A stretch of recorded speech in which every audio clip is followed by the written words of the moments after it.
আপনি যে ঋণ করে ব্যাংক থেকে টাকা নিয়ে এসে বাড়ি করলেন, ছেলে মেয়ে বউ ভালোভাবে আছে, তো আপনার যে জানাজা হবে না, জাহান্নাম জান্নাত পরে, জানাজাই নেই, এটা আপনি কি করলেন? আল্লাহর নবী সলাতে সালাম ফিরার পূর্বে একটা দোয়া পড়তেন। এই দোয়া না পড়ে তিনি সালাম ফিরতেন না। সেই দোয়ার শেষ বাক্য হচ্ছে আউযু বিকা মিনাল মা'সামি ওয়াল মাগরাম, তোমার কাছে বাঁচতে চাই বড় পাপ হতে, তোমার কাছে বাঁচতে চাই ঋণ কর্য হতে, তোমার কাছে বাঁচতে চাই বড় পাপ হতে, তোমার কাছে বাঁচতে চাই ঋণ কর্য হতে, তোমার কাছে বাঁচতে চাই বড় পাপ হতে, তোমার কাছে বাঁচতে চাই ঋণ কর্য হতে। আল্লাহর নবী এই কথা না বলে সালাম ফিরতেন না। পুরো জীবনে এভাবে তিনি বলেছেন। আর আপনি স্বইচ্ছায় আগ্রহ সহকারে দরখাস্ত করে ঋণ নিয়েছেন। কি হলো এটা? আপনার কাছে কি বিদ্যা আছে? কে আপনাকে এটা শিখালো? আপনার তো জানাজাই হবে না। জানাজা করে দিচ্ছে, ওটা তো সমাজের মানুষের বোকামি। আপনি আমাকে দিয়ে জানাজা করান তো দেখি। আপনার বড় নেতা যদি আমাকে কালকে বলে, আব্দুর রাজ্জাক সাহেব, আপনার প্রতিষ্ঠান চালানোর বাকি জীবন জিম্মেদারি নিলাম, আপনি আমার বাপের জানাজা করিয়ে দিন, সম্ভব নয়। তাহলে তোমার বাপের, তোমার টাকা পয়সা আমার পয়সা আমি দিব, তোমার বাপের টাকা নিয়ে আমাকে কিছু করতে হবে, এই হিসাব আমি করিনি, ওই পাতা আমি পড়ি না। শুনুন, আগামীকাল সন্ধ্যা হতে হতে 24 ঘন্টার মধ্যে সাইকেল হোক, মোটর সাইকেল হোক, টাকা হোক, খাটখাটলা হোক, চৌকি বাক্সা হোক, সব ফেরত দিতে হবে। 24 ঘন্টায় কাপুরুষ, বাপ বেটা কাপুরুষের মতো কাপুরুষের দিন কাটাও, ভিক্ষা করে খাও। কেউ ভিক্ষা যদি না দেয় ঢাকা চলে যাও, ট্রেন স্টেশনে ভিক্ষা করবে। তোমার বাপের মুখের দিকে দেখো, মুখখান দেখো কালো হয়ে গেছে। টাকা নেবে কেন? যৌতুকের টাকা নেবেন কেন? কাজ করে খেতে পারেন না, কেন টাকা নেবেন? কাজ করে খাবেন। আপনি কাজ করবেন মানুষের বাড়িতে, আপনার ছেলে কাজ করবে। ভিক্ষা করবেন কেন? ভিক্ষা করা যায়, পছন্দ নয়। ভিক্ষা করা যায়, ও পছন্দ কাজ নয়। ব্যবসা করে খাবেন, দিন মজুরি করে খাবেন, সহজ পথ। সারাদিন কাজ করবো, 500 টাকা পাবো, আমি নিজেই ধনী, এ তো 500 টাকা আছে আমার, আমি কাজ করে খেতে পারি। এটা হলো গৌরবের বিষয়। এ হলো 2 নম্বর খারাপ। আর 3 নম্বর, বাচ্চা, ওই যে মধ্যে থেকে যারা একটু হাঁটাহাঁটি করছে, বাচ্চা ছেলে, ওরা তো বুঝতে পারে না, আপনারা একটু কন্ট্রোল করার চেষ্টা করবেন। 3 নম্বর যেটা, সেটা হলো এই যে রংপুর, দিনাজপুর, লালমনিরহাট, নীলফামারী, পঞ্চগড়, ঠাকুরগাঁ, গাইবান্ধা, জয়পুরহাট, এইসব ডিস্ট্রিক্টের বাড়িঘরগুলি প্রায় 7 ক্ষীরের মতো। এদিকে একটা ঘর, এদিকে একটা ঘর, মধ্যে গরুর গাড়ির রাস্তা। এটা বাড়ি হলো কি করে? আপনি সালাম দিবেন কোথায়, কিভাবে ঢুকবেন? আপনি গরিব মানুষ, চটছালা দিয়ে চতুর্দিক ঘেরেন, একটা দরজা রাখেন জায়গা, সেখানে আপনি দরজা লাগাতে পারেননি, একটা পর্দা ঝুলিয়ে রাখেন। আপনার স্ত্রী যখন রাতে ঘুমাতে যাবে, তখন এই পর্দার নিচে বিসমিল্লাহ বলে একটা খড়কুটা রেখে দিবে। আল্লাহ নবী বলেছেন, সকাল পর্যন্ত এই দরজা দিয়ে শয়তান ঢুকতে পারবে না, এই ফাঁকা দিয়ে ঢুকতে পারবে না। অথচ ফাঁকা। আমি এই কথা বলিনি, হাদিস বুখারী মুসলিম, এই কথা মুহাম্মদ সাল্লাল্লাহু আলাইহি ওয়াসাল্লাম বলেন। তো এই 3টা মনে রাখবেন। 1, জমি না দেওয়া। 2, যৌতুক নেওয়া। যৌতুক নেওয়া চিরদিনের জন্য হারাম। যৌতুক হারাম। যৌতুকের টাকা দিয়ে চাউল কিনে ভাত খেয়ে ইবাদত কবুল হবে না। এই যে বললাম, দেখি কোন মায়ের বেটা এভাবে উল্টে ধরতে পারে। যৌতুক হারাম, চিরদিনের জন্য হারাম। আর বাড়িঘর ঘেরে রাখেন, চটছালা দিয়ে ঘেরে রাখেন, নইলে ইট দিয়ে ঘেরে রাখেন, একটা বাহির দরজা করেন, আপনি সালাম দিয়ে ঢুকবেন। শুধু জোর করে আহলে হাদিস হলে হবে, দল সংগঠন করে জোর করে করলে হবে? সালাম দিয়ে বাড়িতে ঢুকতে হবে, সালাম দিয়ে বাড়ি থেকে বের হতে হবে। রাসূল সাল্লাল্লাহু আলাইহি ওয়াসাল্লামের পদ্ধতিতে 2 দিন বেঁচে থাকার চেষ্টা করতে হবে। এরপরে উপস্থিত বৈঠকে দিনী মুসলিম বোন, আপনার 2-1টা কথা বলি। আপনি যে এসেছেন বক্তব্য শুনতে, তো রাস্তায় দাঁড়িয়ে আছেন কেন? হ্যাঁ করে গল্প করতে করতে এসেছেন, আবার গল্প করতে করতে চলে যাচ্ছেন। আপনার স্বামী নাই নাকি? আপনাকে কিছু বলে না? আপনার কেন শরম হয় না? মহিলা মানুষ আপনি। আপনার বড় ছেলে নাই, আপনাকে কিছু বলেন না আপনার ছেলে? আপনি মহিলা মানুষ, আপনার লজ্জা হয় না কেন? গল্প করতে করতে গেলেন, আসলেন, আবার গল্প করতে করতে চলে আসছেন, আবার বাহিরে আপনি দাঁড়িয়ে গল্প করছেন। এটা কি স্বভাব আপনার? এত নোংরা স্বভাব কেন আপনার? এত খারাপ স্বভাব কেন আপনার? আপনার শ্বশুর শাশুড়ি নেই? আপনার বাপ মানে আপনার স্বামী নেই? আপনাকে 1 মিনিট একটা কথা শোনাই, শোনেন। এই মেয়ে, এই কথা বলছো কেন? চুপ থাকো, এদিকে মুখ করে খেয়াল করে থাকো। সম্মানিত দিনী বোন, শাশুড়ির কথা কেন বললাম একটা কথা বলি। আমার মা আমাদের বাড়িতে নতুন বউ, আমার মা। তা আমার মা লেপা, বুঝেন কি আপনারা? এই যে ঘরটা লেপা, তো আমার মা লিপছে, ঘরটা লিপতে দিয়েছে আমার দাদি মনে হয়। তো এখন লেপার কাজটা শেষ হয়ে যাবে, তার 2-1 বার হাত ঘুরেলি শেষ হয়ে যাবে, এরকম পর্যায়ে চলে এসেছে। তখন জোহর রাজান হয়ে গেছে। তখন আমার দাদি বলছেন, আমার মা নকল করেন এই কথা, তাই আমরা শুনি, করেছেন তাই আমরা শুনি। তো আজান হয়ে গেছে, তখন আমার দাদি বলেছেন যে এই কর, হাত ধুয়ে নিয়ে সলাত আদায়, নামাজ পড়ে নে, তারপরে বাকিটা লিপিস। তো এইটা আমার দাদি বলতেই আমার মা বলেছেন যে আর 2বার হাত ঘোরালেই তো হয়ে যাবে। আর 2বার কি করলে? হাত ঘোরালেই তো হয়ে যাবে। এটা করে নিয়ে আমি হাত ধুয়ে নিয়ে সলাত আদায় করবো, নামাজ পড়বো। আমার মা এই কথা বলেছে, বলা শেষই হয়নি, আমার দাদি গিয়ে 2-3 কিল পিঠের উপরে, নতুন বউ। অবাক কথা, তোর এত বড় সাহস! আমি বলছি হাত ধুয়ে নামাজ পড়ে নে, আর তুই আমাকে বলছিস আরো 2-3 বার হাত ঘোরালে হবে? অবাক হয়ে গেলাম, তোর সাহস, আমি অবাক হয়ে গেলাম। এইটা তো করেছে। ওই গ্রামে যে বাড়ি সবচেয়ে ভালোভাবে চলে, সেই বাড়ির এই বয়সের মহিলাকে বলেছে যে আমার বউ, ছোট বউ কথা শোনে না। খালি ঘটনাটা এরকম ছিল। তো ওই জন্য তোমাকে বলছি, তুমি যে মহিলা মানুষ, তুমি গল্প করতে এসেছো, আবার বাইরে দাঁড়িয়ে গল্প করছো। আসলেই কি তোমার শ্বশুর শাশুড়ি নেই? আসলেই কি তোমার বাপ নেই, না ও তোমার সৎ বাপ? তুমি কোন লজ্জায় এভাবে গল্প করো, আসো আর যাও। আসলেই কি তোমার স্বামী নেই? ঘটনা কি তোমাকে কেউ বলে না কেন? মহিলা মানুষ আর একজনের অধীনে থাকে। সম্মানিত দিনী বোন, মহিলা মানুষ আর একজনের অধীনে থাকে, এই কথাটা আগে পেশ করি। যার জন্য বললাম যে তোমার কি স্বামী নেই? তোমার কি শ্বশুর শাশুড়ি নেই?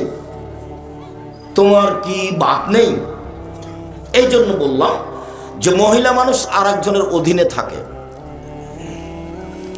হাকিম ইবনে মুআবিয়া আল কোশাইরি বলছেন যে আমি বললাম, ইয়া রাসূলুল্লাহ, হে আল্লাহ রাসূল, মা হাক্কু যাওজাতে আহাদিনা আলাইহি, আমাদের স্ত্রীরা আমাদের কাছে কি হক পায়, এটা জিজ্ঞাসা আল্লাহর নবীর কাছে। আল্লাহর নবী, আমাদের স্ত্রীরা আমাদের কাছে কি পায়, আমরা স্বামী হিসাবে স্ত্রীর কি করতে পারি, এটা জিজ্ঞাসা। তখন আল্লাহ রাসূল শুরু করলেন, 1 আন আতএমাহা ইযা তায়ামতা, তুমি যেমন খাও তোমার বউকে তেমন খাওয়াবা, তুমি যে মানের খাও তোমার স্ত্রীকে সে মানের খাওয়াবা। 2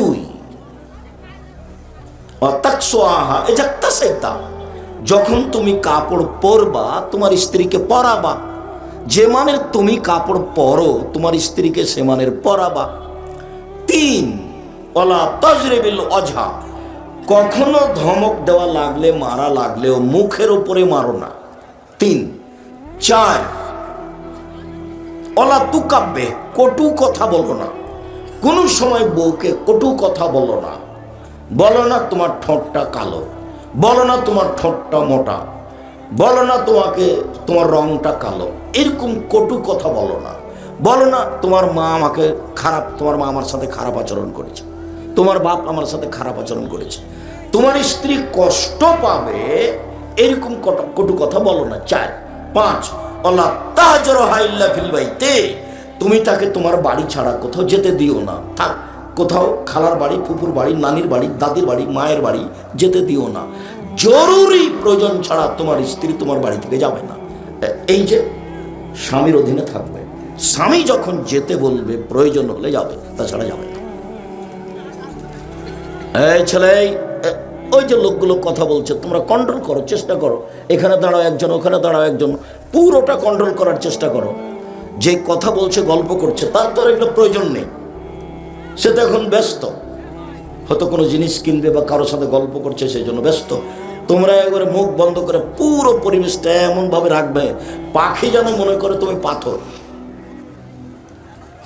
রাসূল সাল্লাল্লাহু আলাইহি সাল্লাম সাহাবীগণকে বসতে বলতেন, সাহাবীগণ বসে এক খেয়ালে চেয়ে থাকতেন, তখন আল্লাহর নবী কথা বলতেন। আল্লাহ নবী একদা বলছেন যে, আবু হুরায়রা লব্বাইক ওয়া সাদাইক ইয়া রাসূলুল্লাহ, আল্লাহ রাসূল আমি প্রস্তুত বলেন। বা মুআয ইবনে জাবাল, মুআয ইবনে জাবাল, জি আল্লাহর নবী আমি প্রস্তুত বলেন। মুআয ইবনে জাবাল, জি আল্লাহর নবী আমি প্রস্তুত বলেন। এইটার আগের বাক্যটা বলি, গাধাতে আগে আছেন আল্লাহর নবী আর পিছনে আছেন মুআয ইবনে জাবাল, মানে মোটর সাইকেলে চালাচ্ছেন যিনি তিনি আগে আর আরেকজন পিছনে আছে। তো কত দূরে আছে? লেগে আছে। তো গাধা তো আরো ছোট ছোট প্রাণী। তো আল্লাহর নবী আগে আছেন আর মুআয ইবনে জাবাল পিছে আছেন। তো আল্লাহ রাসূল বলছেন মুআয ইবনে জাবাল, তখন মুআয ইবনে জাবাল বলছেন লব্বাইক ওয়া সাদাইক, প্রস্তুত বলেন। মুআয ইবনে জাবাল লব্বাইক ওয়া সাদাইক, জি প্রস্তুত, উপস্থিত বলেন। মুআয ইবনে জাবাল, জি প্রস্তুত, উপস্থিত বলেন। তো কথা না বলে তিনবার বলছেন কেন? তাকে প্রস্তুত করছেন। আল্লাহর নবী একটা কথা বলবেন সাহাবীকে, তাকে কি করছেন? প্রস্তুত করছেন। এখন বলছেন, বলতে পারো তুমি আল্লাহ আমাদের কাছে কি পান আর আমরা আল্লাহর কাছে কি পাই? পরস্পর পাওনা, আমারটা দিয়ে দিতে হবে আমাকে আর ওনারটা তাকে দিয়ে দিতে হবে, এটা পরস্পর পাওনা, এটা কি বলতে পারো? তখন মুআয ইবনে জাবাল বলছেন, সেটা তো বলতে পারি না, আল্লাহ এবং আল্লাহ রাসূল ভালো জানেন কি যে তিনি পান আমাদের কাছে আর আমরাই যে কি পাই তার কাছে। তখন বলছেন, শোনো, তিনি আমাদের কাছে যেটা পান সেটা হলো শিরক করা হবে না। আমরা যদি শিরক না করি তাহলে তিনি যেটা পান সেটা কি করলাম? দিয়ে দিলাম, তার হকটা দিয়ে দিলাম।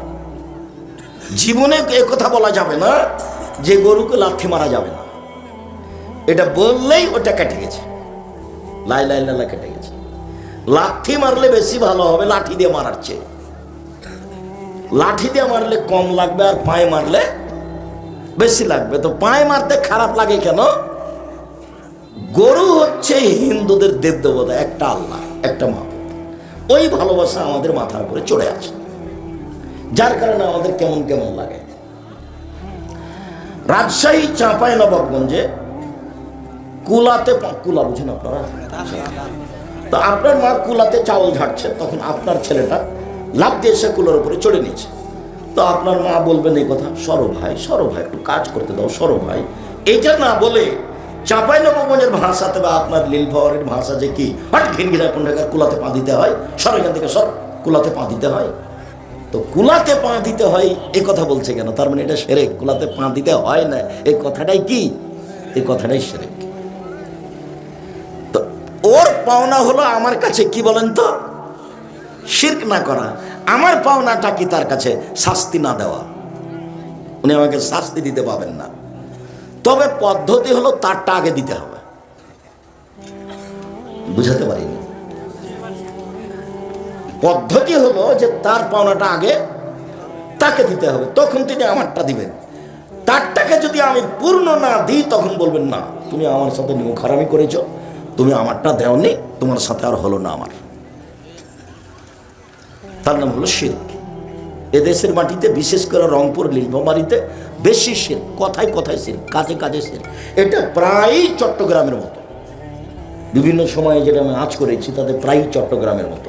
চট্টগ্রাম, বরিশাল, ফরিদপুর মানে শিরক দিয়ে ঢাকা, পীর দিয়ে চলে। অথচ অনেক মানুষ আহলে হাদিস অধ্যুষিত এলাকা। দিনী বোন শোনেন, আপনি কিভাবে গল্প করলেন আর হ্যাঁ করে হাসতে হাসতে আসলেন আর গেলেন, চলে গেছেন। আমি তো এসেছি কষ্ট করে, আপনি চলে গেলেন কেন বাড়িতে? আমি তো বসেই আছি, আপনার জন্য তো আমি এসেছি, আপনি বাড়ি গেলেন কেন? এক স্বামী মানে স্ত্রীকে যে মানের খায় সে মানের খাওয়াবে, যে মানের পরে সে মানের পড়াবে। 2, 3 কটু কথা বলতে পাবে না, কটু কথা নেই। মারা তো বহুদূরের কথা। তালাক দিবেন কেন? মারবেন কেন, তালাক দিবেন কেন? খালি সামান্য কথাতেই তোকে তালাক দিলাম, তোকে 100 তালাক, তোকে 1000 তালাক দিয়ে এখনই চলে যাও। দুইজন শয়তানে দুইজনকে বোকা বানাচ্ছে। শয়তান দুইজনকে কি করেছে? বোকা বানিয়েছে। ও তখন বলছে তুই আমাকে এক্ষুনি তালাক দে, তুই আমাকে এক্ষুনি তালাক দে, তোর থাকবো না বাড়িতে। তখনই বলছে যা, তোকে 1000 দিলাম, তুই যা। মানে দুইজনের রাগে আছে, আর রাগ মানুষকে বোকা বানায়। আর তালাক এমন একটা জিনিস, মজাক করে বললেও তালাক হবে, তৎ করে বললেও তালাক হবে, ভালো অবস্থাতে বললেও তালাক হবে, হাইজ অবস্থাতে বললেও তালাক হবে। কয়েকটা জিনিস আছে, জিদ্দ হন না জিদ্দ না, হাজল হন না জিদ্দন। তৎ করে বললেও চূড়ান্ত, মজাক করে বললেও চূড়ান্ত, তার একটা হচ্ছে তালাক। তবে এরকম কথা যদি বলে তুই চলে যা, তোকে বাড়িতে রাখবো না, তুই চলে যা, তুই যাস না কেন, তুই এখনই যা, তুই বুঝতে পারিস না তোকে রাখবো না, মায়ের কি বুঝতে পারিস না, এগুলো কথাতে তালাক হবে না। তালাক শব্দ মুখে বলতে হবে, তোকে তালাক দিলাম। আর যত নোংরা কথা আছে ঝগড়ার মধ্যে, তুই আমার বাপ, তুমি আমার মা, তুই মুখ তুমুক, এইসব কোনো কথাতে তালাক হয় না, সব ফালতু কথা। কটু কথা বলবেন না। 4, মুখের উপরে মারবেন না। 5, আপনার স্ত্রী জরুরি প্রয়োজন ছাড়া বাড়ি ত্যাগ করতে পারে না। চাচির বাড়ি, খালার বাড়ি, ফুফুর বাড়ি, নানির বাড়ি, মায়ের বাড়ি, দাদির বাড়ি, কোনো বাড়ি যেতে পারে না জরুরি প্রয়োজন ছাড়া। তার নাম স্বামী, তার নাম পুরুষ, তার নাম স্বামী, তার নাম পুরুষ। কাপুরুষের পরিচয় দিয়ে একটা মূর্খ মানুষ স্বামী হয়ে সংসার নষ্ট করেছে। উপস্থিত দিনী বৈঠকের মুসলিম বোন, আরেকটা হাদিস, আপনার জন্য জান্নাত যত সহজ, পুরুষের জন্য জান্নাত তত সহজ নয়। আপনার জন্য সহজ, 4টা কাজ করলে আপনি জান্নাতে যেতে পারবেন। 1, 5 ওয়াক্ত সালাত। 2, 3, স্বামীকে মেনে চলা। 4, জেনায় লিপ্ত না হওয়া। 3, স্বামীকে মেনে চলতে হবে, তিতা লাগলেও মিঠা লাগলেও। আব্দুর রাজ্জাক সাহেব, আপনি তো বলার কাজ বলে দিচ্ছেন, আপনি তো জানেন না আমার স্বামীর মুখ কত খারাপ। আমার স্বামীর মুখের ভাষা একেবারেই খারাপ, আমি তার মুখখানের দিকে তাকাতে পারি না, দেখতে ভালো লাগে না। ঠিক আছে, আপনার কথা ঠিক, আপনার স্বামী আপনাকে গালি দেয়, এই কথাই ঠিক। আমি আপনাকে বলছি, দেখেন, আমি আপনার দিনী ভাই, আপনার কাছে থেকে বলছি যে আপনি মেনে নেন, এর পরেও মেনে নেন, ভালো হবে। মাস কথা বলছেন না। 1 গ্লাস পানির প্রয়োজন হলে বেটিকে বলেন, খালেদা তোর বাপকে পানি দিয়ে। একটু কিছুর প্রয়োজন হলে বৌমাকে বলেন যে খালেদা তোমার শ্বশুরকে এটা দিয়ে আসো। আর কেউ যখন না থাকে, নিরুপায় হয়ে যখন আপনাকে 1 গ্লাস পানি দেওয়া লাগে, তখন একটা পানি নিয়ে এসে এভাবে রেখে থ্যাকস করে রেখে চলে যান। এই সংসার চলবে না। আপনার জন্য আল্লাহ নবী অনেক খোলা অনুমতি দিয়েছেন, সহজ আপনার জন্য। আপনি সংসার করিয়েন না, কাজীর কাছে যান, না দাবি নামা লিখে খোলা তালাক একটা করে দেন। মোহর আপনি ফেরত নিতে, মোহর টাকা পয়সা আপনি ফেরত পাবেন না, কোনো কিছু যা কিছু দিয়েছে মোহর আপনি পাবেন না। বাস কাজীর কাছে যে খোলা করে নেন, পথ খোলা আছে। স্বামী যতই ভালো হোক না কেন, স্ত্রী ইচ্ছা করলে স্বামীর কাছে খোলা তালাক নিতে পারে। সংসার করবো না আপনার সাথে, সংসার আমি আপনার সাথে করব না। পথ আছে, আল্লাহর নবী পথ দিয়ে গেছেন, হাদিস বুখারী মুসলিমের। আপনি মাস স্বামীর সাথে কথা না বলে কেমনে থাকেন, চলে কেমনে, কি আপনি আমাকে বুঝাতেন? তাহাজ্জুদ পড়া, ওইসব তাহাজ্জুদ লাগবে না, ওইসব 5 ওয়াক্ত সালাত লাগবে না। আপনার স্বামীর মুখ খারাপ হোক, বেঁকা হোক, গালি দেখ, যাই দেখ, আমি পরামর্শ দিচ্ছি আপনি মেনে নেন। যদি শেষ পর্যন্ত নাই হয়, তাহলে আপনি এভাবে থাকিয়েন না। 24 ঘন্টার মধ্যে আপনি তার কাছে খোলা তালাক করে নেন। 30 দিন পরে অন্য জায়গাতে বিবাহ বসেন, আর নাহলে ছেলেদের সাথে থাকেন, মেয়ের কাছে থাকেন, কোনো সমস্যা নেই। আপনি এভাবে সংসার করিয়েন না। 3, স্বামীকে মেনে চলেন। 4, জেনায় লিপ্ত যদি না হয়, ঘটেও যদি যায় তাকদীরবশত, এখন আপনি কান্নাকাটি করেন, এটা আল্লাহর সাথে জড়িত পাপ, নিরাশার কিছু নেই। মরা পর্যন্ত আল্লাহকে বলতে থাকেন। মুসা আলাইহিস সালাম 1 থাপড় দিয়ে মানুষ মেরেছিলেন, বাকি জীবন আল্লাহর কাছে ক্ষমা চেয়েছে। আল্লাহ বলেছেন যে আমি মুসাকে কি করে দিয়েছি, ক্ষমা করে দিয়েছি, আপনি ক্ষমা চান। 4টা কাজ করেন, জান্নাতের সব দরজা খোলা। 1, 5 ওয়াক্ত সালাত। 2, রমজান মাসে রোজা। 3, স্বামীকে মেনে চলা। 4, জেনায় লিপ্ত না হওয়া, জান্নাতের সব দরজা খোলা। এইখানে জান্নাতের সব দরজা খোলা কথাটা বলতে গিয়ে আরেকটা কথা বলি, সেটা হলো এই যে এমন একটা কাজ আছে দুনিয়াতে, গরম পানি, এমন একটা কাজ আছে দুনিয়াতে যে সেই দোয়াটা পড়লেও দরজা সব খুলে দেওয়া হয়। সেটা হলো ওজুর পরে যদি আপনি বলেন আশহাদু আল্লা ইলাহা ইল্লাল্লাহু ওয়াহদাহু লা শারীকা লাহু ওয়া আশহাদু আন্না মুহাম্মাদান আবদুহু ওয়া রাসূলুহু, তাহলে আপনার জন্য জান্নাতের সব দরজা খুলে দেওয়া হয়েছে।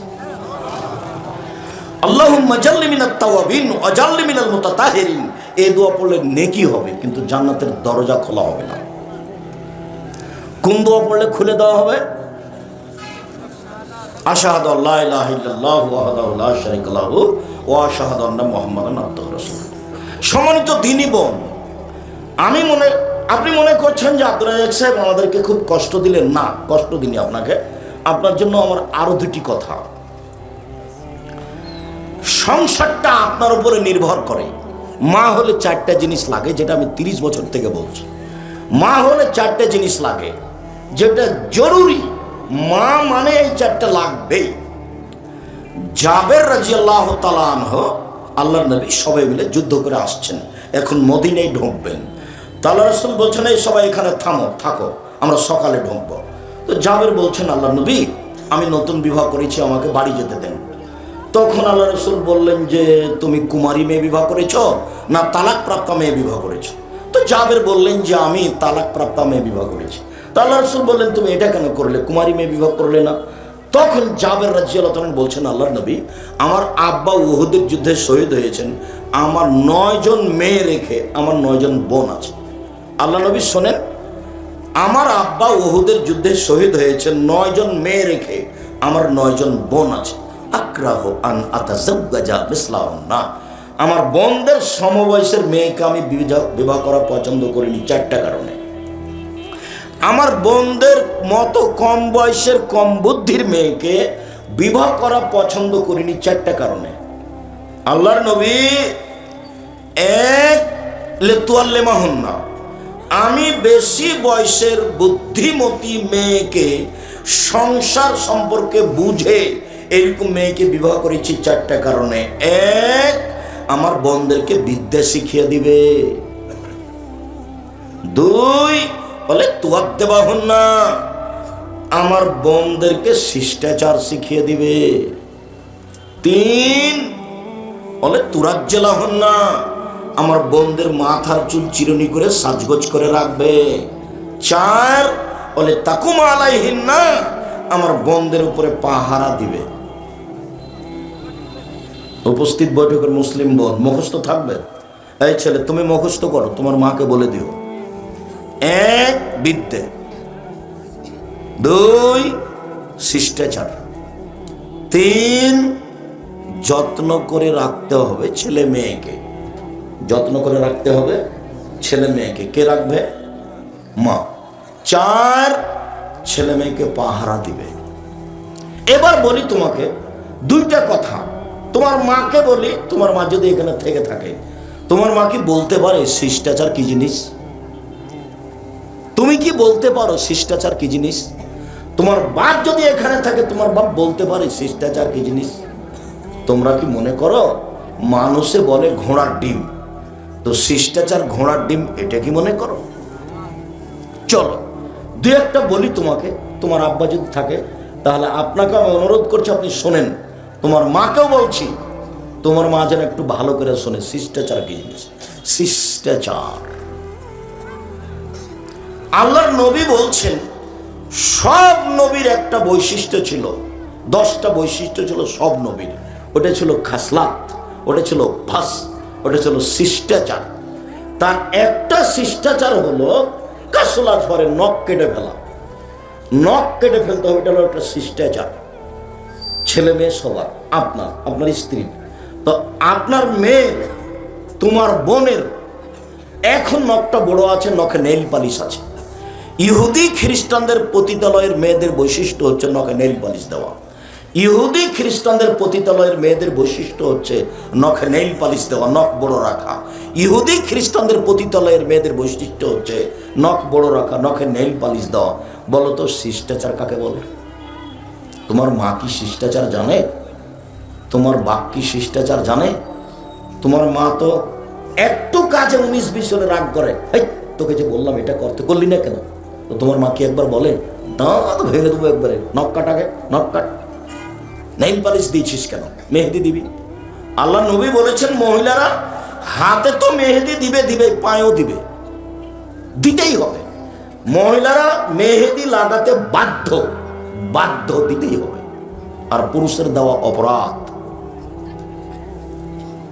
শিষ্টাচার কি জিনিস? তোমার বাপ একটা তোমার ছোট ভাইয়ের পেশাব পায়খানার জন্য পট কিনে নিয়ে এসেছে, সেটা হলো ঘোড়া। বলো তো শিষ্টাচার কি জিনিস? তোমার মা একটা তরকারির বাটি কিনেছে, সেটা হলো রুই মাছ। বলো তো শিষ্টাচার কি জিনিস? তোমার মা একটা আয়না কিনেছে, আয়না, সেটা হলো কাতল মাছ। বলো তো শিষ্টাচার কি জিনিস? শিষ্টাচার কি জিনিস? তোমার চোখের সামনে তোমার মা, তোমার মায়ের সামনে তোমার ছোট ভাই বাম হাতে গ্লাস ধরে পানি খাচ্ছে। বলো শিষ্টাচার কি জিনিস? শিষ্টাচার কাকে বলে?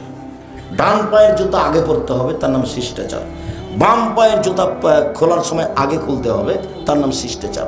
মসজিদে ঢুকলে আগে ডান পা ঢোকাতে হবে, তার নাম হলো শিষ্টাচার। পায়খানা, পেশাব পায়খানা গেলে দোয়া পড়ে ঢুকতে হবে, তার নাম শিষ্টাচার। বের হওয়ার সময় দোয়া পড়ে বের হতে হবে, তার নাম শিষ্টাচার।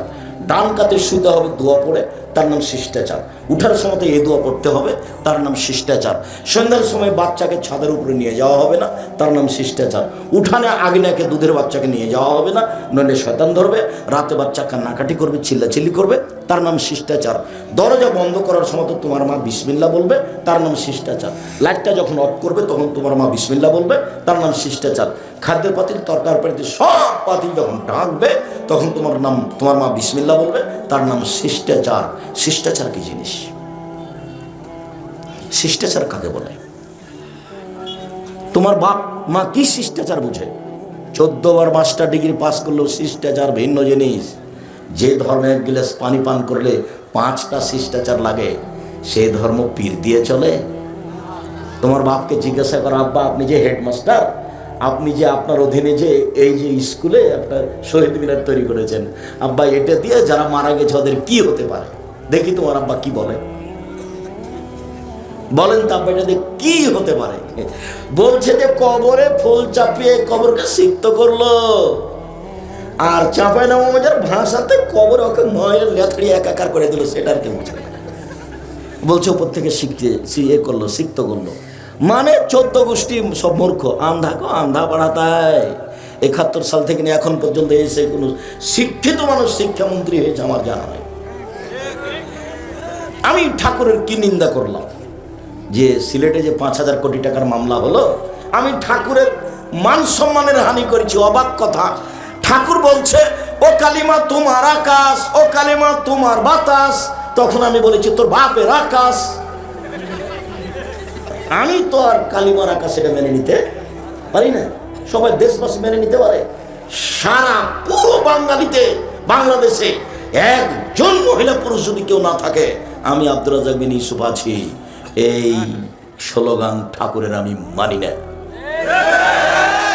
ঠাকুর যতবার বলেছে ও কালিমা তোমার আকাশ, ওমা তোমার আকাশ তোমার বাতাস, ততবার ঠাকুর বলছে ও কালিমা তোমার আকাশ, ও কালিমা তোমার বাতাস। এটা আমি মেনে নিতে পারি না, এটা অসম্ভব হতে পারে না। আল্লাহ নবী আফসোস করে বলেছেন পৃথিবীর মানুষ শুনে রেখো। আল্লাহ নবী দুঃখ করে বলেছেন পৃথিবীর মানুষ শুনে রেখো, আমার উম্মত ইহুদি খ্রিস্টানদের সাথে মিশে যাবে। ডান হাতের বিঘত যেমন বাম হাতের সমান সমান সমান মিশে যাবে। পৃথিবীর মানুষ শুনে রেখো, আমার উম্মত ইহুদি খ্রিস্টানদের সাথে মিশে যাবে। চাল চলনে, কৃষ্টি কালচারে, পোশাক আশাকে, নিয়ম কানুনে, খাতা কলমে, স্কুল কলেজে, চলাফেরাতে, গাড়ি ছাকড়াতে, রাস্তাঘাটে সব কিছুতে মিলে যাবে তাদের সাথে। ডান পায়ের জুতা যেমন বাম পায়ের সমান সমান সমান মিলে যাবে। এইভাবে বলতে বলতে ভাষাগত নিচে নামতে লাগলেন। নিচে নামতে নামতে বলছেন পৃথিবীর মানুষ শুনে রেখো, ইহুদি খ্রিস্টান যদি মায়ের সাথে জেনা করে থাকে, আমার উম্মত মায়ের সাথে জেনা করবে। বলো দেখি, তোমার মা যেখানে বসে আছে, তোমার বোন সেখানে আছে, স্কিন পায়জামা পরে আছে এখন, বলে এটা কার? তুমি এখন মাথা থেকে কাপড় সরাও, তোমার মাথার চুল ওপরে আছে, নিচের দিক চাঁচা আছে, বলো এটা কার? তোমার গায়ে একটা গেঞ্জি আছে, পিছনে 10 লেখা আছে, বিশাল 10, যাকে দেখতে দেখতে না আমার শেষ হয়ে গেছে। কার্টন আছে, বলো দেখি এটা কি? কার্টন তোমাদের কোনো প্রতিক্রিয়া করে না।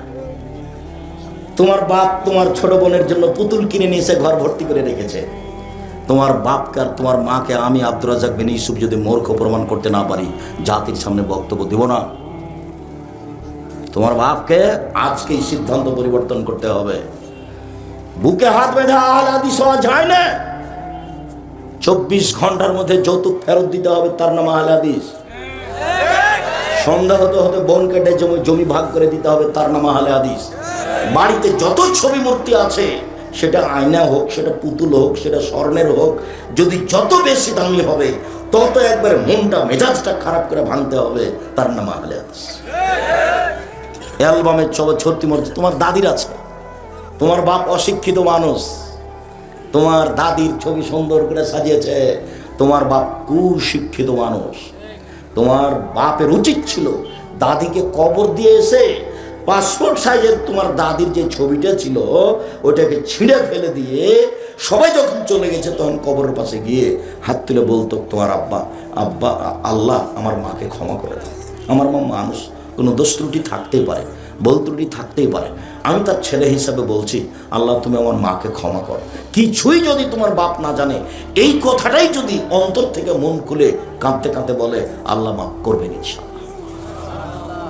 আর একটা পথ আছে তোমার আব্বার জন্য, সেটা হলো তোমার আব্বা যেটুকু পারবে সেটুকু দান করবে। একটা লোক বলছে আল্লাহ নবীকে, আল্লাহ নবী আমার আব্বা মারা গেছেন, টাকা পয়সা রেখে গেছেন, তিনি কোনো উপদেশ দিয়ে যাননি, আমি যদি আমার আব্বার নামে দান করি, হালি কফের আনহ সেয়াত, তাহলে এ দান কি আমার বাপের পাপকে মিটিয়ে দিবে?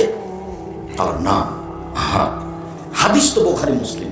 ছেলেটা এসে বলেনি যে আমার আব্বার ছোট পাপ বড় পাপ, এ কথা বলেননি, বলেছেন যে আমার আব্বার পাপ কি মিটবে আমি যদি দান করি? তখন আল্লাহ রাসূল বলেন, হ্যাঁ, তার মানে দান করলে তোমার আব্বার, তোমার দাদির, তোমার আব্বা যদি দান করে তাহলে তোমার দাদির বড় পাপও মিটে যাবে, ছোট পাপও মিটে যাবে। তাহলে তোমার দাদির জন্য তোমার হুঁশিয়ার বাপের 2টা কাজ, কি বলতো? 1 মুখে দোয়া, 2 দান। এছাড়া তৃতীয় কোনো পথ নাই যে পথে তোমার আব্বা তোমার দাদির উপকার করতে পারে। বলো, তোমার আব্বা তোমার দাদির ছবিকে সুন্দর করে সাজিয়ে কি দেখাতে চাইছে, কি বুঝাতে চাই? তোমার আব্বা তোমার দাদিকে শ্রদ্ধা দেখাতে চাই, ভালো হিসাব তোবা করে আসতে হবে তোমার বাপকে এই পথ থেকে। এইটা দিয়ে তোমার দাদির সম্মান করা হয়নি, তোমার দাদিকে অপমান করা হয়েছে। কোন সাহসে তোমার বাপ তোমার দাদির ছবি ভাবে সাজিয়ে বাড়িতে ঝুলিয়ে রাখলো? তোমার বাপ শিক্ষিত মানুষ নয়, তোমার আব্বাকে আমি কষ্ট দিতে আসিনি, তোমার আব্বাকে আমি নগদ কথা বলতে এসেছি। চলেন এবার সলাতে চলে যাই, দ্রুত শেষ করব ইনশাআল্লাহ। এক খেয়ালে চেয়ে থাকবেন, 19 বিষয় নাই জানো। সলাতের পূর্বে অজু, অজুর পূর্বে মেসওয়াক, মেসওয়াকের পূর্বে পেশাব পায়খানা। পেশাব পায়খানার ব্যাপারে আনাস রাদিয়াল্লাহু তাআলা আনহু বলেন, আল্লাহর নবী পেশাব পায়খানা থেকে পবিত্রতা অর্জন করতেন পানি দিয়ে, বসতেন তখন বলতেন, আল্লাহুম্মা ইন্নী আউযু বিকা মিনাল খুবুসি ওয়াল খাবায়েস। অন্য হাদিসে এসেছে, হাজিহি মুজারাতুন লিশাইতান, টয়লেট হলো শয়তান থাকার জায়গা। মনে থাকবে না, আমার দিকে খেয়াল করেন, শয়তান কোন জায়গা? টয়লেট কি জায়গা? শয়তান থাকার জায়গা। সব শয়তান ওই টয়লেটে, পেশাবখানায়, পায়খানায় ঘরে বসে থাকে। আল্লাহ রাসূল বলছেন যে টয়লেট হলো, শৌচাগার হলো, ওয়াশরুম হলো শয়তান থাকার জায়গা। অতএব যে যাবে সে যেন প্রথমে কথা বলে, বিসমিল্লাহ আল্লাহুম্মা ইন্নী আউযু বিকা মিনাল খুবুসি ওয়াল খাবায়েস। আল্লাহর নামে পেশাব পায়খানায় যাচ্ছি, আল্লাহ আমি তোমার কাছে আশ্রয় চাচ্ছি অপবিত্র জিন এবং অপবিত্র জিন্নি হতে। বিসমিল্লাহ ছাড়া যদি এই দোয়া পড়ে, শয়তান লজ্জায় স্থান দেখতে পাবে, ক্ষতি করতে পারবে না। আর যদি বিসমিল্লাহ সহ পড়ে, তো শয়তান ক্ষতি করা তো বহু দূরের কথা, দেখতেই পাবে না। না, বুঝাতে পারিনি কথা, বুঝেছেন কি? বিসমিল্লাহ আল্লাহুম্মা ইন্নী আউযু বিকা মিনাল খুবুসি ওয়াল খাবাইস। বের হওয়ার সময় গোফরানাকা, বাস একবার গোফরানাকা, একাধিকবার নয়। তোমার কাছে ক্ষমা চাচ্ছি, কথা শেষ। এখন অজু, তো পেশাব পায়খানার সময় পানি দিয়ে পবিত্রতা অর্জন করতে হবে, এটা আল্লাহর বিধান। আগে ঢেল টিস্যু পেপার পরে পানি, এ কথা নয়, এটা একটা অন্যায়। যখন পানি নাই তখন নেবে টিস্যু পেপার, ঢেল। পানি নাই, পবিত্রতা অর্জনের 1 নম্বর পথ পানি। পানি দিয়ে পবিত্রতা অর্জন করে হাতে যা কিছু পায়খানা পেশাব লেগেছে আল্লাহর নবী মাটিতে মেজে নিয়ে হাত ধুয়ে নিতেন, এটা হলো সুন্নাত। আগে ঢেল টিস্যু পেপার পরে পানি, এইটা বিধান নয়। এরপরে আবার ঢেল নিয়ে 40 কদম হাঁটা, পায়ের উপরে পা উঠানো, খক খক করে কাশা, এইটা ভদ্রতা নয়, বরং এটা নোংরামি আচরণ। সাহাবীগণ এরকম কোনো কাজ করেননি। 1 মিনিট, এই ছেলে খেয়াল করো, যদি 40 কদম হাঁটতেই হয় তোমাকে, পায়ের উপরে পা উঠাতেই হয়, তাহলে তোমার মাকে উঠাতে হবে না?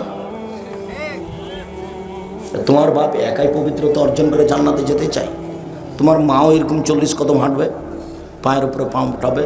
বোঝা যাচ্ছে যে ধর্ম এরকম নয়, অসম্ভব, ধর্ম এরকম হতে পারে না। আল্লাহর নবী বলছেন যে পেশাব পায়খানা শেষে তুমি হাত মাটিতে মেজে উঠে যাও, পানি দিয়ে পবিত্রতা অর্জন করো। তোমার যদি কোনো সন্দেহ হয় কোনো জায়গাতে কাপড় চোপড়ে কিছু লাগলো না কি, তখন সহিহ হাদিসে এসেছে অজু শেষে হাতে এরকম একটা পানি নিয়ে লজ্জাস্থান সামনাসামনি এভাবে একটু পানিতে ছিটিয়ে দিবেন। কথা বুঝতে পারেননি মনে হয়? কথা কি আপনারা বুঝতে পেরেছেন? বাস, সুন্নাত শেষ। এইবার পেশাব পায়খানা থেকে ঘুরে এসে সুন্দর করে অজু। অজুটার একটা হাদিস বুঝাই। রাসূল সাল্লাল্লাহু আলাইহি সাল্লাম বলছেন, আল্লাহ আদুল্লুকুম মাইনুল্লাহ বিল খাতায় অর্ফাবে দারাজাত, সঙ্গী সাথী আমি কি তোমাদের এমন একটা কথা বলে দিব না যাতে পাপ মিটে যাবে, মান বেড়ে যাবে, যাতে পাপ মিটে যাবে, মান বেড়ে যাবে। সঙ্গী সাথী আমি কি তোমাদের এমন একটা কথা বলে দিব না যাতে পাপ মিটে যাবে, মান বেড়ে যাবে? হ্যাঁ বলেন, সেটা কি? তখন আল্লাহ রাসূল বললেন, 1 সুন্দর করে ওযু করলে পাপ মিটে যাবে, মান বেড়ে যাবে। 2 পায়ে হেঁটে মসজিদে গেলে পাপ মিটে যাবে, মান বেড়ে যাবে। 3 এক সালাতের পরে আরেক সালাতের জন্য অপেক্ষা করলে পাপ মিটে যাবে, মান বেড়ে যাবে। এই কথাটা আরেকটা হাদিস দিয়ে বলি। একদা আল্লাহর নবীকে আল্লাহ বলছেন মোহাম্মদ, আল্লাহ আমাদের নবীকে মোহাম্মদ বলে ডাকতেন, আর জিবরাইল আমাদের নবীকে মোহাম্মদ বলে ডাকতেন। আর সাহাবীগণ বলতেন আল্লাহর রাসূল, আল্লাহ রাসূল যাবেন, আল্লাহ রাসূল খাবেন, আল্লাহ রাসূল নিবেন, আল্লাহ রাসূল এটা করব কি? সাহাবীগণ কি বলে ডাকতেন নবীকে? আল্লাহর রাসূল। আর এখন সবাই বলছে যে হুজুরে পাক সাল্লাল্লাহু আলাইহি ওয়াসাল্লাম, হুজুরে পাক। এগুলো শব্দ ব্যবহার করা যাবে না, সবকে বলতে হবে আল্লাহ রাসূল বলেছেন, রাসূল সাল্লাল্লাহু আলাইহি সাল্লাম বলেছেন, আল্লাহ রাসূলের কথা বলেছেন সাল্লাল্লাহু আলাইহি সাল্লাম। তো আল্লাহ বলছেন মোহাম্মদ হাল তাদরি ফিমা ইয়াখতাসিমুল মালাউল আলা, বলতে পারো মোহাম্মদ উপরে কি নিয়ে হইচই হচ্ছে? আর নাম, জি আমি বলতে পারি। ফিল কাফারাত, কিসে পাপ মিটে যাবে সেইটা নিয়ে হইচই হচ্ছে। ওরা বলা বলি করছে আদম সন্তান এই করলে পাপ মিটে যাবে।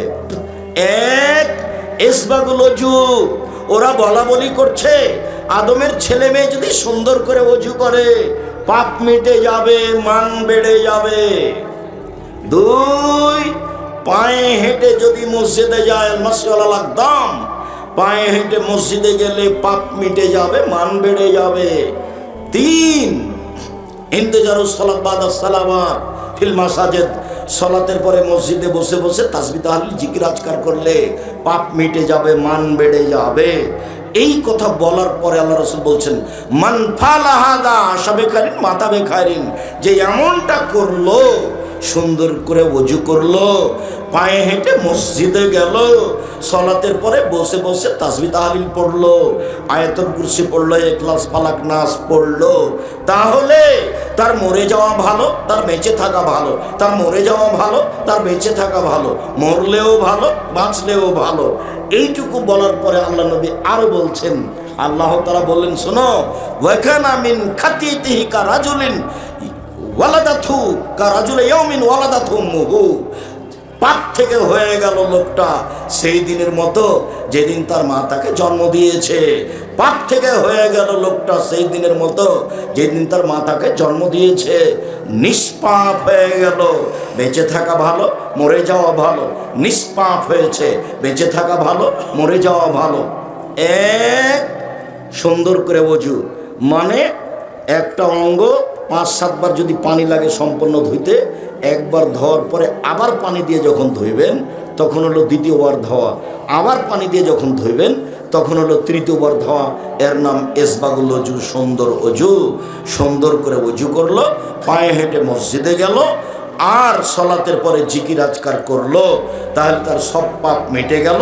তার মরে যাওয়া ভালো, তার বেঁচে থাকা ভালো। হয়ে গেল সেই দিনের মতো যেদিন তার মা তাকে জন্ম দিয়েছে। নিষ্পাপ হয়ে গেল। অন্য হাদিসে বলেছেন আল্লাহর নবী, আল উযু ইউকাফিরু মা কানা কাবলাহু ওয়া সালাতু নাফিলা, ওযু তার অতীতের সব পাপকে মিটিয়ে দিয়েছে। তো এখন যে জোহরের জন্য ওযু করেছে, তো ওই সালাতটা কি হবে? এই সালাতটা এখন তার মান বেড়ে যাবে। এই সালাত দিয়ে তার মান বেড়ে যাবে। ওযুতেই যে তার পাপ মিটে গেছে, তো এখন যে সালাত আদায় করবে, তো এটা দিয়ে কি হবে? এটা দিয়ে তার কি হবে? মান বেড়ে যাবে।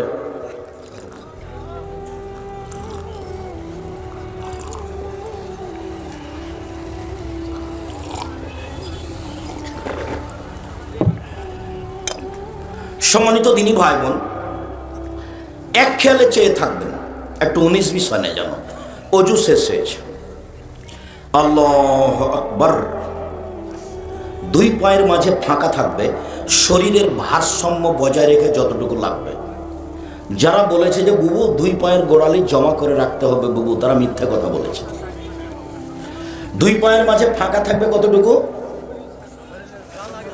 শরীরের ভারসাম্য বজায় রাখতে যা লাগে সেটুকু ফাঁকা থাকবে।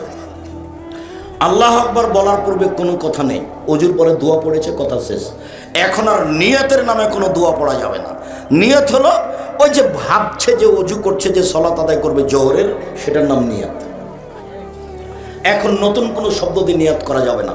করলেই রাসূলকে অপমান করা হবে, ফলাফল হবে জাহান্নাম। একটু 19-20 করা যাবে না। ধর্ম একজন মানুষের কথা দিয়ে চলে, যার নাম মুহাম্মদ সাল্লাল্লাহু আলাইহি সাল্লাম। এক গ্লাস পানি পান করলে 5টা বিধান লাগে, তার নাম ধর্ম। সব নগদ, মারেফতে দিয়ে কোনো ধর্ম চলে না। সব নগদ, একবারে টাটকা। 19-20 নাই, এজমা লাগে না, কিয়াস লাগে না, কিছুই লাগে না। যখন আমি বলেছি কোনো কিছুই লাগে না, তখন কুষ্টিয়ায় এক ছেলে মধ্যে থেকে এইভাবে বিশাল সমাজ দাঁড়িয়ে চট করে বলছে, আব্দুর রাজ্জাক সাহেব, এজমা কিয়াস লাগে না বুঝলাম, চিন্তা ভাবনা করা লাগে না বুঝলাম, সব নগদ নগদ নগদ। বলেন তো দেখি, দুইটা মেয়ে একসাথে জন্ম নিয়েছে, তাদের অঙ্গ প্রত্যঙ্গ পৃথক কিন্তু জমা ধরে আছে।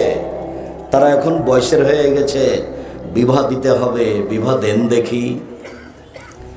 ইজমা কিয়াস লাগে না বলে, চিন্তা ভাবনা করা লাগে না বলে, বলেন তো দেখি। এরকম মাঠে আমি 27 বছর থেকে ফতোয়া লিখছি, 7 বছর থেকে ফতোয়া পরিচালনা করি, আর 20 বছর ফতোয়া লিখেছি কলমে। তা আমি বললাম আপনার ফতোয়াটা একেবারেই সহজ। তো সহজ কথাটা বোঝাতে গিয়ে আমরা যখন স্কুলে 2-1 দিন গেছিলাম, পড়েছিলাম কি মাদ্রাসার বই পড়েছিলাম, একটা বই, একটা গল্প পড়েছিলাম, মোল্লা দোপেঁজি। মোল্লা দোপেঁজি জি জাহাপনা দিকে দেখো তো, দেখলাম জাহাপনা, কিছু দেখলে না? হ্যাঁ, 2টা কাক উড়ে গেল, দেখলাম তো। বলো তো দেখি এদেশে কতটি কাক আছে? 9,999টি। কম হলে বেড়াতে গেছে, বেশি হলে বেড়াতে এসেছে। হ্যাঁ, ঠিক বলেছে মোল্লা দোপেঁজি। ওইটা কি? ওইটা চৌবাচ্চা জাহাপনা। বলতে পারো চৌবাচ্চায় কত পেয়ালা পানি আছে? বলতে না পারলে তোমার গর্দান যাবে। তা যাক জাহাপনা। তবে প্রশ্ন একদম সহজ। যদি পেয়ালা চৌবাচ্চার সমান হয় 1 পেয়ালা, যদি পেয়ালা অর্ধেক হয় তাহলে 2 পেয়ালা, যদি 4 ভাগের 1 ভাগ 4 পেয়ালা, যদি 8 ভাগের 8 ভাগ 1 ভাগ 8 পেয়ালা, যদি 16 ভাগের 1 ভাগ 16 পেয়ালা। আরে থামো থামো থামো থামো, খুব খুশি হয়েছে তোমার কাছকে মোরগ মুসাল্লাম খাওয়াই, খুব খুশি। তো কথা তো একেবারেই সোজা। ও তো আর বলেনি যে এই পেয়ালার কত পেয়ালা, ও তো বলেছে কত পেয়ালা পানি। কথা তো সহজ আছে, পেয়ালা যদি পুকুরের সমান হয় তাহলে 1 পেয়ালা। তো কথা তো ঠিকই আছে, আমি এটা আগে শোনালাম। শোনেন, আল্লাহ তাআলা বলছেন লা ইউকাল্লিফুল্লাহু নাফসান ইল্লা উসআহা। যে মা বিধান মানুষ চালাতে পারবে না, বহন করতে পারবে না, সেই বিধান আল্লাহ মানুষের উপরে দেননি। ডাক্তারের কাছে আশ্রয় নিতে হবে, ডাক্তার যদি পৃথক করতে পারে করবে, নইলে একজনের সাথে বিবাহ দিতে হবে, এটাই বিধান। এবার তুমি বলো মেয়েকে আর বিবাহ করতে চাচ্ছে কে? তো কাল্পনিক বলেছে। নগদ শরীয়ত মারিফত দিতে চলে না, একবারে নগদ। আর একটু যদি 19 বিষয় বানানো হয় তাহলে হুজুর যত বড়ই হোক জাহান্নাম হবেই। আল্লাহ নবী বলছেন পৃথিবীর মানুষ বাল্লিগু আন্নী ওয়ালায়, আমার একটা কথা জানা থাকলে অন্যকে বলো। ও হাদিসান বানি ইসরাইল হারাজ, বানি ইসরাইলের কাহিনী বলো, কোনো দোষ নেই। মান কাযাবা আলাইহি মুতাআম্মিদান ফালিয়াতাবাওয়া মাকাদাহু মিনান নার। কেউ যদি কোনো কথা আমার নামে বলে, যেই কথা আমি বলিনি, কেউ যদি কোনো কথা আমার নামে বলে, সেই কথা যদি আমার না হয়, তাহলে তার থাকার জায়গায় জাহান্নাম। জুব্বা যত বড়ই হোক, পাগড়ি যত বড় হোক, রক্ষা করার তাকে কোনো পথ নেই। যেটা মুখ দিয়ে বের করছে সেটা নবীর হতে হবে, যেটা কলমে লিখছে সেটা নবীর হতে হবে। অবাক হলেও সত্য, 90 সাল থেকে দেখাচ্ছি, নবীর কথা নয়, অবাক হতে হয় আপনাকে। এক পৃষ্ঠে মানুষের বানানো দোয়া, যেটা আপনাকে আমি 90 সাল থেকে দেখে আসছি। এই পৃষ্ঠাতে আছে 3 লাইন, দোয়া খাতমিল কোরআন, মানুষের বানানো। পরের পৃষ্ঠে আছে এক পৃষ্ঠে একবার দোয়া ও খাতমিল কোরআন, এক পৃষ্ঠে। দীর্ঘ 30-32 বছর থেকে বলছি, কিয়ামত পর্যন্ত সময় থাকলে এটা মানুষের বানানো দোয়া, রাসূলের নয়। কেউ যদি কোনো কথা আমার নামে বলে, সেই কথা যদি আমার না হয়, তাহলে তার থাকার জায়গায় জাহান্নাম। হুজুর যত বড় হোক তাতে আসে যায় না। বইয়ের হেডলাইন, বইয়ে হেডলাইন আছে অবিবাহিত ছেলে মেয়ের পড়া নিষেধ। তো যে দেখে সেই পড়ে, যে দেখে সেই পড়ে। কিরে এখানে কি লেখা আছে? তা আমিও পড়ে দেখলাম, তখন আমি বিবাহ শাদী করেছি, মানে ওনার কথা অনুপাতে ঠিক আছে। এবার হেডলাইনের পরে পড়ে দেখি, ভরা পেটে স্ত্রী মিলন হলে ছেলে ভ্যাংচা হয়, সফরের পূর্বে স্ত্রী মিলন হলে ছেলে টেরা হয়, চন্দ্র সূর্য গ্রহণের সময় স্ত্রী মিলন হলে ছেলে কানা হয়। শুরু থেকে শেষ পর্যন্ত একটা বাক্য সত্য নয়, সবই মিথ্যা। শুধু তাই নয়, পুরো আলোচনাটা কোরআনের বিরোধী। কোরআন মাজিদে আল্লাহ বলছেন নিসাউকুম হারসুল লাকুম ফাতু হারসাকুম আন্না শি'তুম। তোমাদের স্ত্রী তোমাদের ক্ষেত, তোমাদের জমি, তোমরা তোমাদের স্ত্রীদের নিকটে আসো তোমাদের ইচ্ছে মতো। ভরা পেটে কি, আর সফরের পূর্বেই কি, আর চন্দ্র সূর্য গ্রহণ লাগলেই কি আর না লাগলেই কি। এইসব বইয়ের যখন লেখা দেখি তখন আমার পুঁথির গান বলে মনে হয়। আমরা পল্লী অঞ্চলের মানুষ, আমাদের গ্রামে যারা বাংলা পড়তো, তখন ওই খুলিতে গরমের দিনে বাড়ির সামনে, বাড়ির চত্বরে ওই জোর করে চিৎকার করে পুঁথির গান পড়তো, পুঁথির বই পড়তো। তাদের লেখা থাকতো মাঝে মধ্যে, 6 মাসের রাস্তা মর্দ 6 দিনে গেল, ঘোড়ায় চড়িয়ে মর্দ হাঁটিয়ে চলিল। এটা হলো পুঁথির গানের কথা, পুঁথির বইয়ের কথা। বক্তার বক্তৃতা এরকমই। ফাতেমা কান্দিয়া কয় আজ বুঝি হুসাইন কারবালাতে শহীদ হয়।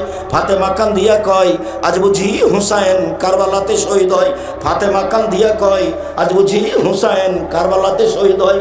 যেদিন হুসাইন ইরাকের মাটিতে কারবালার মাঠে শহীদ হন, তার 49 বছর আগে ফাতেমা রাদিয়াল্লাহু তাআলা মারা গেছেন। তিনি কি করে কাঁদবেন? এটা হয় কি করে? ওইটা যেমন এই হুজুরের বক্তব্য, তেমন কোরআন মাজিদের গায়ে মিথ্যা কথা লিখে দেওয়া আছে দোয়াতে। কত সাহস! কোরআন মাজিদের গায়ে লিখে দেওয়া আছে আল্লাহু আকবার বলার পূর্বে কোনো কথা চলবে না, বিসমিল্লাহ নেই এখানে, আল্লাহু আকবার। আব্দুর রহিম যখন বক্তব্য দিচ্ছিল আমি অবাক হয়ে শুনছিলাম, ব্যতিক্রম আলোচনা। তখন কি আপনি একটা কথা বুঝতে পেরেছিলেন যে কোরআন মাজিদে যে বিসমিল্লাহ লেখা আছে, এটা কোরআন মাজিদ পড়ার জন্য নয়। বিসমিল্লাহটা হচ্ছে এক সূরা থেকে আরেক সূরাকে পৃথক করার জন্য। এক সূরা থেকে আরেক সূরাকে পৃথক করার জন্য কি দিয়ে পৃথক করা হয়েছে? বিসমিল্লাহ দিয়ে। মনে থাকবে না মনে হয়? কোরআন মাজিদ পড়ার জন্য বিসমিল্লাহ নয়। এই জন্য সূরার প্রথমে পড়লে আগে আউযুবিল্লাহ, তারপরে বিসমিল্লাহ। কেন? আপনি সূরার প্রথমে আছেন। আর যদি মধ্যে পড়েন তাহলে আর বিসমিল্লাহ পড়তে হবে না। কি দিয়ে শুরু করবেন? আউযুবিল্লাহি মিনাশ শাইতানির রাজিম। তার মানে কোরআন মাজিদ হচ্ছে শয়তানের সবচেয়ে বড় শত্রু। তাই সব জায়গাতে বিসমিল্লাহ। আর যখন কোরআন মাজিদ পড়তে আসবেন তখন আগে শয়তান থেকে আশ্রয় নেন আল্লাহর কাছে। আউযু বিল্লাহি মিনাশ শাইতানির রাজিম, বিতাড়িত শয়তান থেকে আল্লাহর কাছে আশ্রয় চাচ্ছি। বিসমিল্লাহির রহমানির রহিম যদি সূরার প্রথম হয়, অন্যথায় পড়া শুরু করে দেবেন। এখানে আউযু বিল্লাহ, আর সূরার প্রথম হলে আউযু বিল্লাহর পরে বিসমিল্লাহ। আর যদি মধ্যে হয় তাহলে শুধু আউযু বিল্লাহ। আল্লাহু আকবার। ডান হাতের কবজি বাম হাতের কবজির উপরে রাখবেন, বুকের উপরে রাখবেন, নাভির নিচে নয়। তারপরে আল্লাহুম্মা বা'id বাইনি ওয়া বাইনা খাতায়ায়া কামা বা'adta বাইনাল মাশরিক ওয়াল মাগরিব। আল্লাহ, তুমি আমাকে আর আমার পাপকে অত দূরত্বে রাখো, পূর্ব পশ্চিমকে তুমি যত দূরত্বে রেখেছ, আমি আর আমার পাপ যেন এত দূরাদূরি হয়। আল্লাহ নাক্কিনি মিনাল খাতায়া কামা নাক্কা সাবুল আবিজু মিনাত দানাস। হে আল্লাহ, তুমি আমার পাপকে ধুয়ে দাও যেমনভাবে সাদা কাপড়কে ময়লা থেকে ধুয়ে পরিষ্কার করা হয়। আল্লাহুম্মা আগসিল খাতায়ায়া বিল মাই ওয়াস সালজি ওয়াল বারাদ। আল্লাহ, তুমি আমার পাপকে ঠান্ডা পানি দিয়ে, বরফ দিয়ে, তুষার দিয়ে ধুয়ে পরিষ্কার করে দাও। আউযু বিল্লাহি মিনাশ শাইতানির রাজিম। এই যে সূরা হলো আউযু বিল্লাহি মিনাশ শাইতানির রাজিম। আমি আল্লাহর কাছে আশ্রয় চাচ্ছি বিতাড়িত শয়তান হতে। এখন সূরা ফাতিহার পূর্বে আছে, এই জন্য বিসমিল্লাহির রহমানির রহিম পরম দাতা দয়ালুর নামে আরম্ভ করছি। আলহামদুলিল্লাহি রাব্বিল আলামিন, বিশ্বজগতের প্রতিপালকের প্রশংসা। আর রহমানির রহিম, তিনি হচ্ছেন পরম দাতা দয়ালু। মালিক ইয়াউমিদ্দিন, তিনি হচ্ছেন বিচার দিনের মালিক। ইয়াকা না'বুদু, একমাত্র তোমার ইবাদত করি। ওয়া ইয়াকা নাস্তাঈন, একমাত্র তোমার নিকটে সাহায্য চাই। ইহদিনাস সিরাতাল মুস্তাকিম, তুমি আমাকে সোজা পথ দেখাও। সিরাতাল লাযিনা আন'আমতা আলাইহিম, ওই পথ দেখাবে যেই পথে তুমি ভালো মানুষকে দেখিয়েছো, ভালো মানুষদেরকে যে পথ দেখিয়েছো সেই পথ তুমি আমাকে দেখাও। গায়রিল মাগযুবি আলাইহিম ওয়ালাদ-দাল্লিন, ওদের পথ দেখায়ও না যারা ভ্রান্ত, যারা অভিশপ্ত, ওদের পথ দেখায়ও না। আমিন। দীর্ঘ সময় ধরে তোমার কাছে যে প্রার্থনা করলাম এটা তুমি কবুল করো। পৃথিবীতে ব্যতিক্রম দোয়া হলো সূরা ফাতিহা, এই জন্য শেষে আমিন বলতে হয়। এত বড় ভিন্ন ধরনের দোয়া পৃথিবীতে নেই। বিসমিল্লাহির রহমানির রহিম পরম দাতা দয়ালুর নামে আরম্ভ করছি। কুল হুয়াল্লাহু আহাদ, হে নবী আপনি বলুন আল্লাহু একক, আল্লাহু সামাদ, তিনি নিরপেক্ষ মুখাপেক্ষিহীন। লাম ইয়ালিদ, তিনি কাউকে জন্ম দেননি। ওয়া লাম ইউলাদ, তিনি কারো থেকে জন্ম নেননি। ওয়া লাম ইয়াকুল লাহু কুফুয়ান আহাদ, তার সমকক্ষ কেউ নেই। এই কথা বলে আল্লাহু আকবার। প্রথমে যতটুকু হাত উঠিয়েছিলেন যেভাবে, কাঁধ সামনাসামনি, কানের লতি সামনাসামনি, এটা কানের লতি, দুটাই সহিহ হাদিস, কাঁধ সামনাসামনি। আল্লাহ আল্লাহু আকবার। এবার রুকুতে চলেন। রুকুতে যাওয়ার পূর্বে আপনার সাথে জরুরি কয়েকটা কথা। মাথা উঁচুও থাকবে না, মাথা নিচুও থাকবে না, পিঠের লম্বা হাতটা একবারে সোজা থাকবে এইভাবে। আর কোমর থেকে সামনের ওজন হাতের উপরে থাকবে। হাতের আঙ্গুলগুলি ফাঁকা ফাঁকা রাখবেন, হাঁটুটা চেপে ধরে থাকবেন, পিঠটা একবারে সোজা হয়ে থাকবে, মাথা উঁচুও হবে না, মাথা নিচুও হবে না। একাধিক সহিহ হাদিস। আপনি বলছেন সুবহান রাব্বিয়াল আযীম, উঁচু আল্লাহর পবিত্রতা বর্ণনা করছি যতবার ইচ্ছে। নইলে আপনি বললেন সুবহানাকা আল্লাহুম্মা রাব্বানা ওয়া বিহামদিকা আল্লাহুম্মা ইগফিরলি, হে আল্লাহ তোমার প্রশংসা সহকারে তোমার পবিত্রতা বর্ণনা করছি, তুমি আমাকে ক্ষমা করো, যতবার ইচ্ছে। নইলে আপনি বলবেন সুবহান কুদ্দুসুন রব্বুল মালাইকাতুর রূহ, তিনি হচ্ছেন পাক, তিনি হচ্ছেন পবিত্র, তিনি ফেরেশতার প্রতিপালক, তিনি জিবরাইলের প্রতিপালক, যতবার ইচ্ছা বললেন। এবার রুকু থেকে উঠে আসেন, সামি আল্লাহু লিমান হামিদা, হাত ওই পর্যন্ত উঠাবেন যে পর্যন্ত প্রথমবার উঠিয়েছেন। আঙ্গুলগুলো এরকম ফাঁকা ফাঁকা থাকবে না, সোজা সোজা থাকবে। এবার উঠে এভাবে ছেড়ে দেন, ছেড়ে একবারে সোজা হয়ে দাঁড়িয়ে থাকেন। আপনি বলেন সামি আল্লাহু লিমান হামিদা, আল্লাহ ওই লোকের প্রশংসা শুনলো যে তার প্রশংসা করলো। মিলা সামাওয়াতি মিলাল আরজ, আকাশ পরিমাণ প্রশংসা, জমিন পরিমাণ প্রশংসা। মিলামা বাইনাহুমা, এর মধ্যে যে ফাঁকা আছে সেই পরিমাণ প্রশংসা। মিলামা শাইতা মিন শাইইন বাদো, এরপরে যত প্রশংসা তুমি চাও তত তোমার প্রশংসা।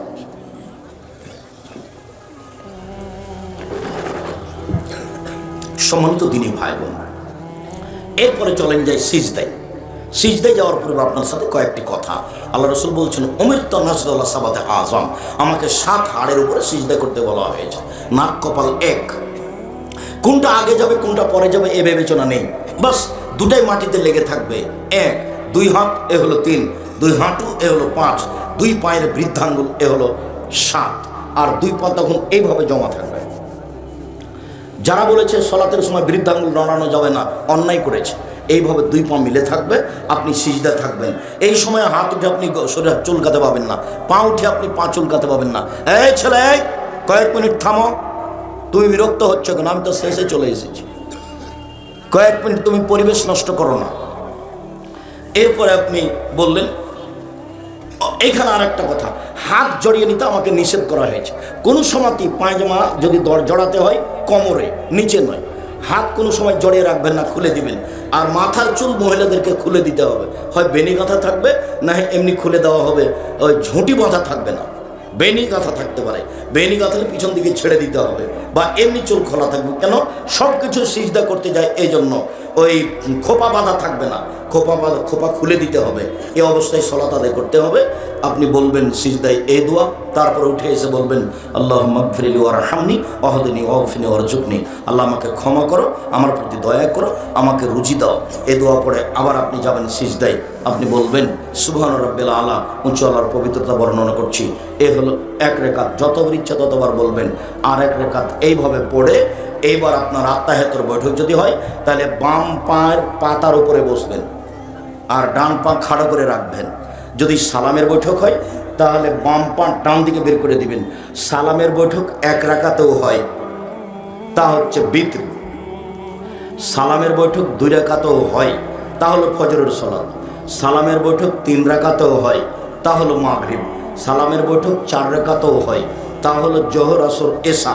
যদি সালামের বৈঠক হয়, পাটা ডান দিকে বের করে দিবেন, পিছন নিতম্ব মাটির উপরে রেখে দিবেন, দিয়ে আপনি বাম হাতের আঙ্গুলগুলি জমা জমা রাখবেন, আর ডান হাতের আঙ্গুল 2টা এভাবে জমা করবেন। করেন তো দেখে, 2টা জমা করেন। তারপরে তৃতীয় আঙ্গুলের নখের বৃদ্ধ আঙ্গুলের পেটটা রাখেন, দেখটা গোলাকার করেন, গোলাকার করে হাতের উপরে রাখেন। এবার আত্তাহিয়াতু লিল্লাহি ওয়াস সালাওয়াতু ওয়াত তাইয়্যিবাতু শেষ পর্যন্ত অবিরাম নড়বে। আপনার চোখের দৃষ্টিটা আঙ্গুলের উপরে থাকবে। যতবার নড়াচ্ছেন ততবার আপনি শয়তানকে আঘাত করছেন। একবার বলতে হবে ইল্লাল্লাহর সমাতে আঙ্গুলটা উঠাতে হবে, এই কথা মিথ্যে, জাল জয় ভুয়া হাদিস দ্বারা প্রমাণিত নয়। অবিরাম নড়বে, এটাই ঠিক। এরপরে দুরুদে ইব্রাহিম, এরপরে দোয়ায়ে মাসুরা, এরপরে আপনার যেটা ভালো লাগে। দুরুদে ইব্রাহিমের পরে যে দোয়া আপনাকে ভালো লাগে, সেটা কোরআনের হোক, সেটা হাদিসের হোক, আপনি বলতে থাকেন। আমার পক্ষ থেকে একটা পরামর্শ থেকেছে যে আপনার শেষ দোয়াটা যেন হয় রব্বির হামহুমা কামা রাব্বায়ানি সাগীরা। হে আমার প্রতিপালক, তুমি আমার বাপ মাকে দেখো, আমার বাপ মা বাল্য অবস্থা আমাকে যেভাবে দেখেছে। এখানে আর একটা পরামর্শ আপনার কাছে থেকে গেছে, সেটা হলো এই দোয়াটা যেন আপনি বলতে পারেন নিয়মিত। সেই জন্য 2 রাকাত সালাত আদায় করে আল্লাহকে বলবেন, আল্লাহ আমি যেন এই দোয়াটা আমার বাপ মায়ের নামে প্রত্যেক দিন সালাম ফেরার পূর্বে পড়তে পারি, এই তৌফিকটা তুমি আমাকে দাও। আমি মনে হয় বুঝাতে পারিনি। 2 রাকাত সালাত আদায় করবেন কেন? এই দোয়াটা যেন নিয়মিত পড়তে পারেন, এই দাবিটা পেশ করার জন্য আল্লাহর কাছে। এটা ভুলবেন না কোনো সময়। বাপের জমি জায়গা ভোগ করছেন, কি করলেন তার জন্য? কি করেছেন? বাড়িঘর তার, জমি জায়গা তার, সব কিছু তার, ভোগ করছেন তার জন্য, তো আপনি কিছু করতে পারলেন না। জি, একাধিক সহিহ হাদিস হাত তুলে দোয়া করার 35টা হাদিস আছে। এই যে বই আছে স্টেজে, হাত তুলে দোয়া করার 35টা হাদিস আছে। 16টা স্থান আছে কোথায় কোথায় হাত তুলে দোয়া করবে। হাত তুলে দোয়া করা ব্যক্তিগত ব্যাপার। নামাজের মধ্যে সবাই মিলে হাত তুলে দোয়া করলো যে নবীকে অপমান করলো সে। নামাজের পরে সবাই মিলে হাত তুলে দোয়া করলো যে সে যত বড় হুজুর হোক না কেন, সে রাসূলকে অপমান করেছে। ঈদের মাঠে সবাই মিলে হাত তুলে দোয়া করেছে যে সে রাসূলকে অপমান করেছে। সভা সমিতির পরে, এরকম বৈঠকের পরে, বিবাহের বৈঠকের পরে সবাই মিলে হাত তুলে দোয়া করেছে যে সে রাসূলকে অপমান করেছে। হাত তুলে দোয়া করে ব্যক্তিগত ব্যাপার। আপনার বাপের কবরের কাছে গিয়ে হাত তুলে দোয়া করে কি বলবেন আপনি? আপনার ব্যাপার। কান্নাকাটি করে 2টা কথা আপনি বলেন, আর একজন পাশে থাকলে আপনি কান্নাকাটি করতে পারবেন না। কেমন কেমন লাগবে আপনার বাপের? নামাজের পরে হাত তুলে দোয়া করা ব্যক্তিগত ব্যাপার। নামাজের পরে করুক, এমনি করুক, এখন করুক, বাড়িতে গিয়ে করুক, যখন ইচ্ছা তখন হাত তুলে দোয়া করবে, তার ব্যক্তিগত ব্যাপার, একক ব্যাপার। আর সবাই মিলে হাত তুলে দোয়া করতে হলে ইস্তিসকায় মাঠে যেতে হবে পানি চাওয়ার জন্য, এইভাবে। সেটা হলো সবাই। আর যদি জুমার দিন পানি চাই, জুমার খুতবা চলাকালীন, তাহলে এভাবে সবাই মিলে। জুমার দিন খুতবা চলাকালীন, বুখারী মুসলিম। জোর করে ধর্ম প্রচার করা যায় না। এগুলো 30 বছর আগে বলতাম, এখন বলা প্রয়োজন মনে করি না। এখনো যদি কেউ দুঃসাহস দেখিয়ে থাকে, আমি মনে করব এটা তার হঠকারিতা, এটা তার মূর্খামি, এটা তার নির্বুদ্ধিতার পরিচয়। সে আসলেই বুদ্ধিমান নয়, সে বিবেচনা করা জানে না, বিবেচনা বুঝে না। ধর্মের দাম দেওয়া তো বহুদূরের কথা। কোন সাহস আপনি করেন? দীর্ঘ 90 সাল থেকে জাতির সামনে আছি, চোখ দেখিয়ে চলে যাওয়ার মতো কেউ দুঃসাহস রাখে না। 90 সাল থেকে আছি, বলেছি 7 দিনের দিন আকিকা দিতে হবে, 14 দিনে চলে না, 21 দিনে চলে না, জীবনে একদিন চলে না। এটাই চূড়ান্ত সিদ্ধান্ত, 7 দিনের দিনই আকিকা দিতে হবে। ডাক্তার শতবার নিষেধ করলেও 7 দিনের দিনই বাচ্চার মাথা নেড়ে করতে হবে, 7 দিনের দিনই ছাগল জবাই করতে হবে। কানা হোক, ন্যাংড়া হোক, খোড়া হোক, 2 টাকার হোক, 10 টাকার হোক, 7 দিনের দিনই তার বাপকে আকিকা দিতে হবে। চাঁপাইনবাবগঞ্জের ভাষাতে ও তো দিবে ওর বাপকে আকিকা দিতে হবে। আকিকার সাথে কুরবানির কোনো সম্পর্ক নাই। কুরবানি হলো দামি জিনিস। কুরবানি বাজারে কিনতে গেছে, চোখ দেখো রে কানা আছে নাকি, কান দেখো রে কাটা আছে নাকি, পা দেখো রে পা ঠিক আছে নাকি, দেখো রে মোটা তাজা নাকি। ওটা হলো নেকির ব্যাপার। কুরবানি কিসের ব্যাপার? ওটা নেকির ব্যাপার, সুন্দর হতে হবে। আর আকিকা কিসের ব্যাপার? জিম্মেদারি। যখন দরুদ এ হয়ে গেল, বাপের জন্য মায়ের জন্য দোয়া, আসসালামু আলাইকুম রহমতুল্লাহ, আসসালামু আলাইকুম রহমতুল্লাহ, বাকি পরে হলো জিকির।